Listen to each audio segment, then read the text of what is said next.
Welcome to a winning edition of Between the Lines presented by Continental Diamond. I'm Gabe, that's Ben, and Ben, for the first time this year, the Vikings win at home, and this time it comes against arguably the best team in football. Just the light show to start the game, everything that went into it, and then just for it to be Monday Night Football, just how do you sum this up for the Vikings winning on primetime tonight? I mean, it's incredible. I mean, and hopefully this is a season-defining game. You know, for everything that you just said on that lead-in it's Monday Night Football. It's the pomp and circumstance. It's being the heavy underdog. Yeah. It's being discounted. It's being doubted by everybody across the league and a lot of people even locally about how we're going to play this game, if we can actually match up with this team. And I understand. We haven't shown our full offense, our full defense, special teams. We have not looked like a clean football team. So I get it. But our guys rose up to the occasion. They bounced back from adversity. They throw an interception on the first drive. Our defense bows up and gets the ball right back. Yep. We go down and score, and we never give up the lead against what a lot of people say is one of the best teams in the NFL. Rightfully so. This was Kirk Cousins' best game. But I'm going to start the offensive portion of this segment by giving our offensive line some claps. Oh, yeah. Zero sacks allowed. Kirk Cousins only hit 6 times, and probably those 6 times he probably was touched, and the ESPN was like, okay, we'll give him a hit. Like, this offensive line played out of its mind. Just your thoughts on this new-look offensive line and how it looked with Dalton Risner starting at that guard position. Well, again, I think it's Dalton had a great game. The whole offensive line had a great game. Ingram had a great game. Collectively, even the tight ends with Oliver, Hawkinson getting in there a few times when he's had to chip and release. Yep. Look, everybody collectively played fantastic up front. And we have seen when Kirk Cousins throughout the game can feel some of those hits. And sometimes he might leave the pocket early. You can see him get rushed. Yep. I mean, how poised did he look all game today? I mean, it is Kirktober, so I get it. Look, he can really settle in this time of year. But look, I mean, the way his body language was, you could tell that he was feeling confident and comfortable with his offensive line. Staying in the pocket, waiting for things to develop. We took a lot of shots downfield, a lot of intermediate, deeper throws. Yep. And to do that, you have to sit in the pocket and trust your offensive line. And the offensive line played out of its mind, which ultimately opened up opportunities for 9 different pass catchers to get receptions today. Josh Oliver was one that I was looking at like, man, this guy has multiple catches, but to see how Kevin O'Connell was able to orchestrate tonight's offense against a defense that is the second best defense in the NFL. What were your thoughts on Kevin O'Connell when you talked to him versus what you saw on the field? Oh, man, everybody came into this game once again talking about Kyle Shanahan. Oh, he's so creative, and he does this and that, and he's an unbelievable coach, and that all of that is earned. He absolutely is that. But KOC came into this game, I thought he was more creative. We went no huddle early on, not necessarily hurry up, but we stayed with the same personnel. We go no huddle. What does that do to a defense? Well, it puts them in a little bit of stress and a little bit of bind because they want some time to adjust to like, okay, this is what their personnel is. We can get settled in. We can get our defensive call. But when you go no huddle and you get lined up right away, all of a sudden now you can't process maybe exactly what you need to do. You're not in your right frame of mind. Even if you're not going to quick snap the ball, it kept the defense on their heels. And so I thought his approach going into this game with the no huddle was great. Some of the personnel groupings, some of the screen passes were beautifully called against a team that does not blitz very much. But he knew and had a good idea when they were going to blitz. He throws a screen pass right into it, which is the perfect call. We have a trick play that ends up getting called back, but had the defense on the heels like, oh my gosh, these guys are pulling out all the stops. They're going to do whatever it takes in this game. So all of those little nuanced things, led to this victory. Wish the Vikings would have scored in the red zone on that drive, but still, you take a win as a win. I want to talk about Jordan Addison as well as T.J. Hawkinson. Going into this game, I was on record saying this offense does not go without T.J. Hawkinson driving us. Getting T.J. involved early, I believe his first 3 drives of the game, he had 6 catches for 66 yards, which opened up opportunities for Jordan Addison, Alexander Mattison.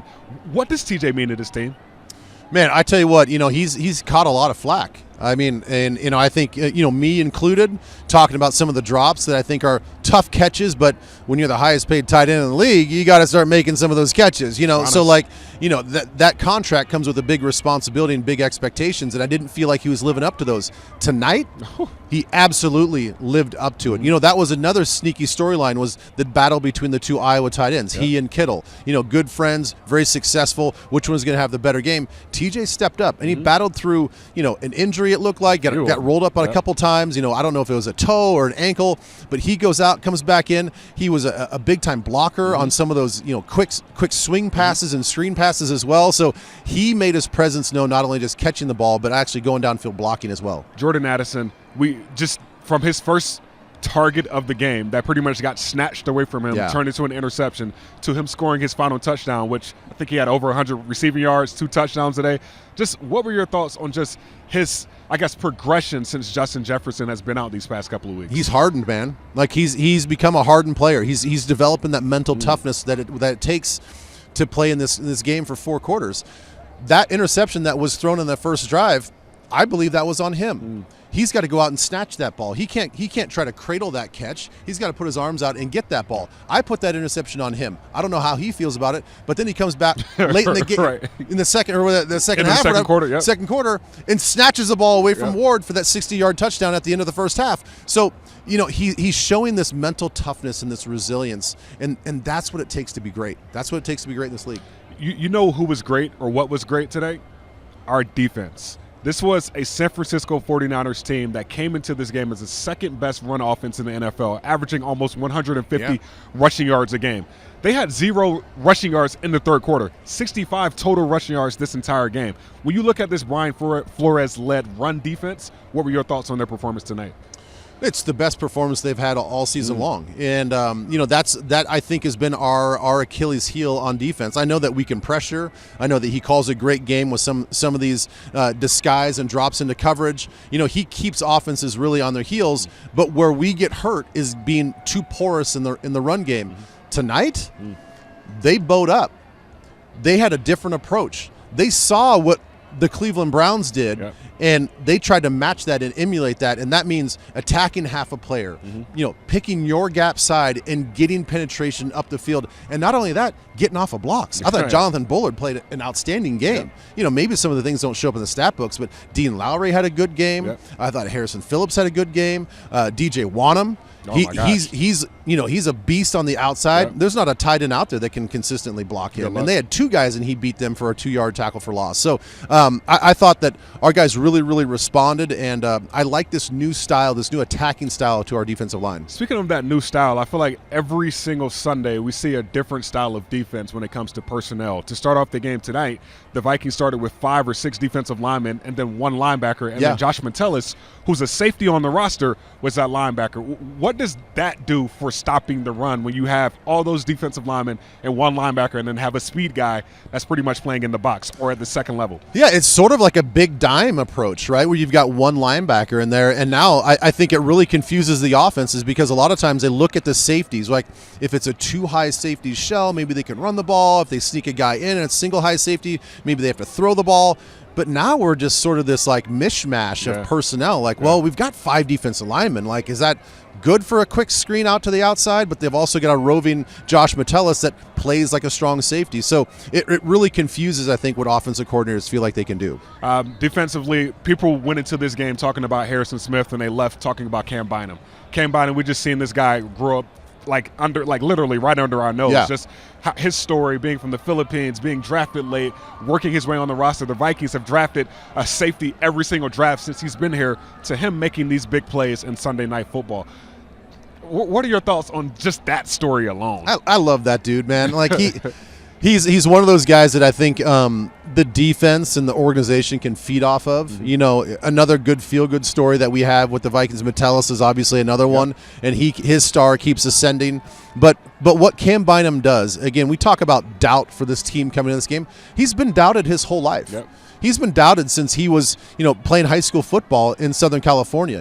Nobody looked at him because of his size that he could be an impact player, and all he does is just keep grinding, keep working. He's got this amazing, mental fortitude to continue to believe in himself, and he goes out and makes plays on the biggest stage in the NFL. I love it. There's no doubt the Vikings won tonight, 22-17. Green Bay Packers up next. This is a border battle. A lot of people may call this a trap game. The Packers are on a 3-game losing streak. The Vikings are on a 2-game win streak. When you look at this border battle, how do the Vikings continue to build on this momentum? Look, I think they proved a lot to me tonight, and we heard KOC talk about it in the post-game interview I did with them.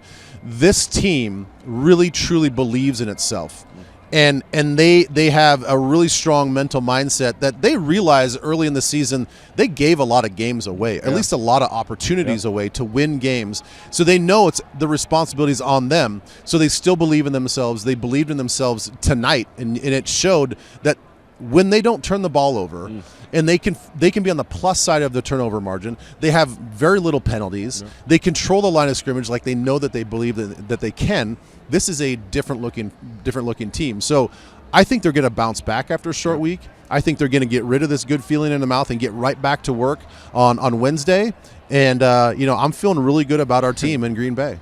+2 in the turnover battle tonight for the Vikings. +2 when it comes to 2-game winning streaks so far right now for the Minnesota Vikings. Green Bay Packers up next, Lambeau Field, next Sunday, 12 p.m. on Fox. Ben will be there. I will be there. Ryan O'Neal will be there. And we're going to have a lot of fun, hopefully trying to get a win at Lambeau. For Ben, I'm Gabe. This was Between the Lines presented by Continental Diamond.